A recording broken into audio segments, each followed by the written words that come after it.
దోశ మా దోశ ఇది నెల్లూరు కారం దోశ. హలో వ్యూవర్స్, నా పాటతోనే మీకు అర్థమై ఉంటుంది కదండి. ఈరోజు నేను చూపించేది మీకు నెల్లూరు కారం దోశ. ఇది చేయడం చాలా ఈజీ అండి అండ్ వెరీ టేస్టీ రెసిపీ. మీకు ఇది ఎలా చేయాలనేది ఇప్పుడు నేను ఈ వీడియోలో చూపిస్తున్నాను.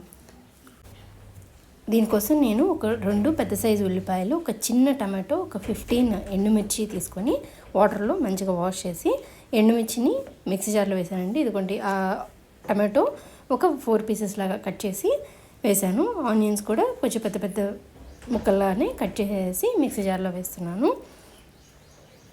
2 ఆనియన్స్ అండి.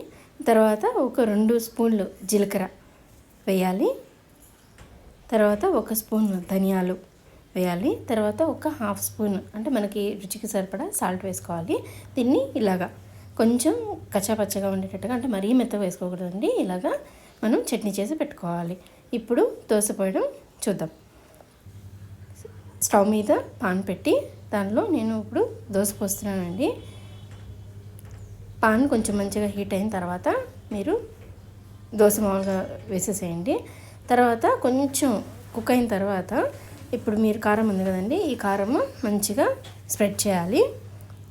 ఇదంతా మంచిగా స్ప్రెడ్ చేసిన తర్వాత మనం ఒక 2 స్పూన్స్ గీ వేయాలండి. అంటే నేను మెల్ట్ చేసిన గీ వేస్తున్నాను. ఇదిగోండి ఒక 2 స్పూన్స్ వేసుకోండి, లేదంటే 1 స్పూన్ అయినా వేసుకోవచ్చు. నేను ఒక 2 స్పూన్స్ అయితే వేస్తున్నాను. తర్వాత ఇది మంచిగా కుక్ అయిన తర్వాత, మంచిగా ఫ్రై అయిన తర్వాత మనం తీసేసేయడమే అండి. అంతే, ఎంతో టేస్టీగా ఉండే నెల్లూరు కారం దోశ రెడీ. మీరు కూడా ట్రై చేయండి, మీకు ఎలా వచ్చిందో చెప్పండి. Thank you for watching and please subscribe to our channel list daily. Thank you.